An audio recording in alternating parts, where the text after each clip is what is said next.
Yes, this is post-war London, the mother city of the British Empire, where the mantle of peace has again fallen over a war-wearied people. London, the city of tradition, wherein once dwelt William the Conqueror, Henry VIII, Cromwell, Milton, Chaucer, Shakespeare, and thousands of others whose names have all become traditional throughout the world. London, the hub of British culture, where the historic Thames still flows uninterrupted on its ancient course, under famous bridges, some old, some new, and some blitzed. Yes, there has been a war here, the worst war in the turbulent history of the British Empire, and we will soon see material evidence of it. But the spirit of Britain survives, and the old Union Jack still waves triumphantly over the land. And still stands the old Royal Exchange, originally patterned after the Bourse in Antwerp, and the Bank of England, the financial center of the British Empire, and the famous Marble Arch, which serves as one of the gateways to Hyde Park, where the people of London gather again to praise or condemn the events of the day, or merely enjoy the diversions of a public park.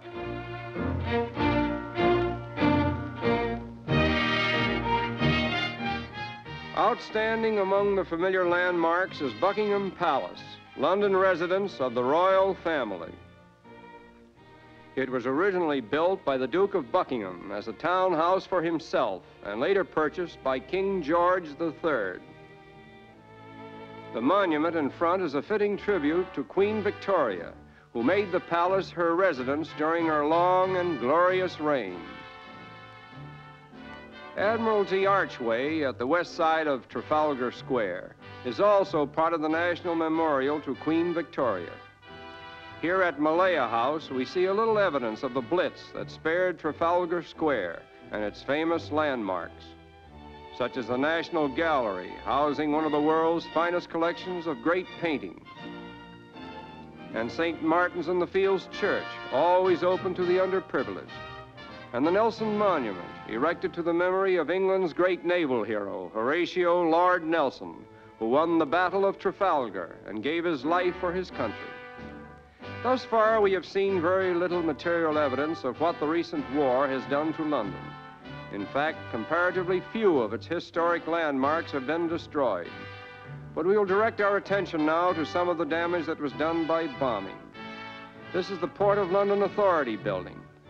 Its massive tower stands upright in the midst of a shattered top story, where all of the offices were destroyed except one. And that one, at the time of our visit, was still doing uninterrupted business at the old stand.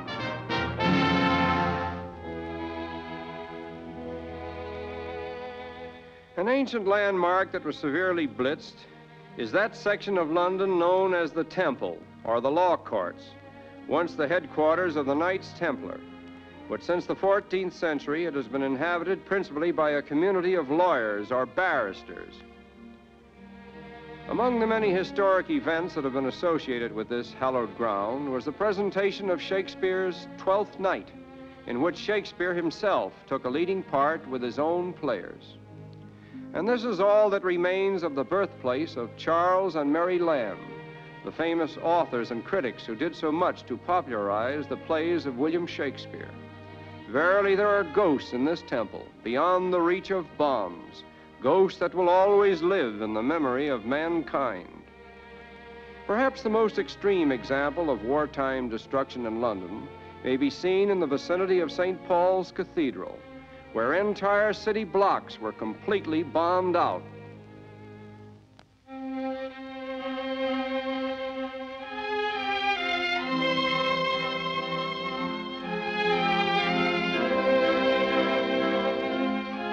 And now we behold the miracle of the London Blitz.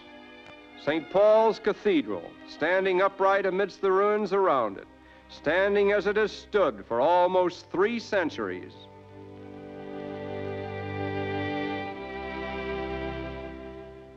Although there is great tragedy in these ruins, the ultimate consequence will be a brighter and better London, into which more sunshine will enter to dispel the sinister shadows of war.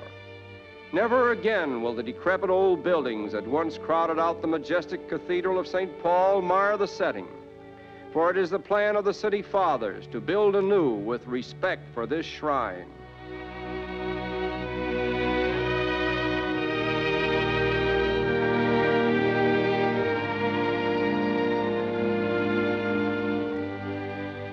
A somewhat poetic sidelight on this depressing scene is the colorful wildflowers that grow out of the ashes. It is said that flowers like these have not been seen in London since the Great Fire in 1666. Consequently, they are now referred to as London fireflowers. They too soften the scars of war and symbolize the spirit of the new life that is now filtering into London.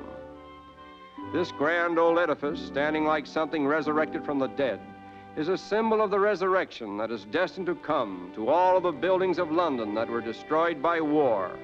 But we feel that no modern construction will be able to surpass this architectural wonder, which is probably the outstanding landmark of the British Empire.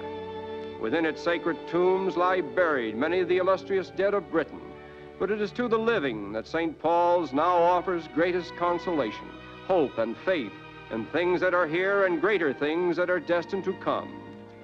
The regal pomp of yesterday has returned to London with all its colorful tradition, and the Lord Mayor on this occasion is host to the first British expeditionary force that distinguished itself in the War of 1914, at which time these men made such an impression on the Kaiser during the Battle of the Marne that he referred to them as contemptible, and they have proudly kept the name ever since. Such is the spirit that is British.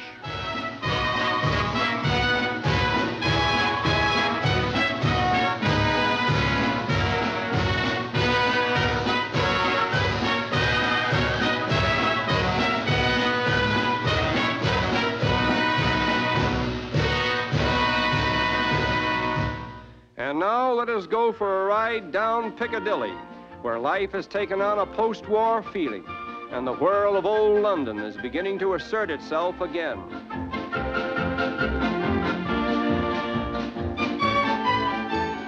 Here in Piccadilly Circus, the hub of the British Empire, one may find a conglomeration of peoples representing every color, creed, and nationality in the world.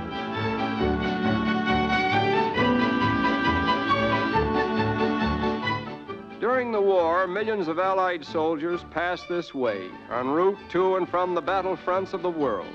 And while in transit, they presented a spectacle that will never be forgotten in the annals of old Piccadilly. And when the sun shines in Piccadilly, a little touch of the spirit of Paris intrudes itself, foreign and unusual.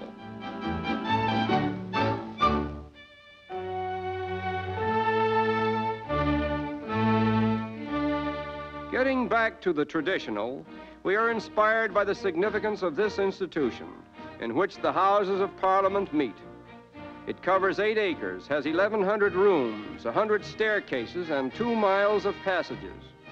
Aside from material proportions, however, we are most impressed by the fact that this is the seat of the supreme government of the British Empire, the mother of parliaments and free nations, elected by universal suffrage, the model for the whole world of representative institutions, the last word in democracy.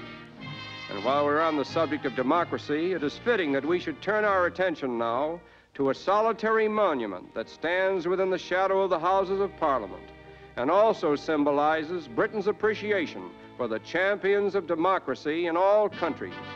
Abraham Lincoln, the American rail splitter who brought freedom to 3 million slaves. The great Tower of London, dating back through 9 centuries to the days of William the Conqueror, is another survivor of the war. In conclusion, we rejoice that most of the cherished old landmarks and institutions of London have escaped the horrors of war, for without them, the civilized world would be deprived of a priceless heritage. And it is with this thought that we now conclude our impressions of post-war London.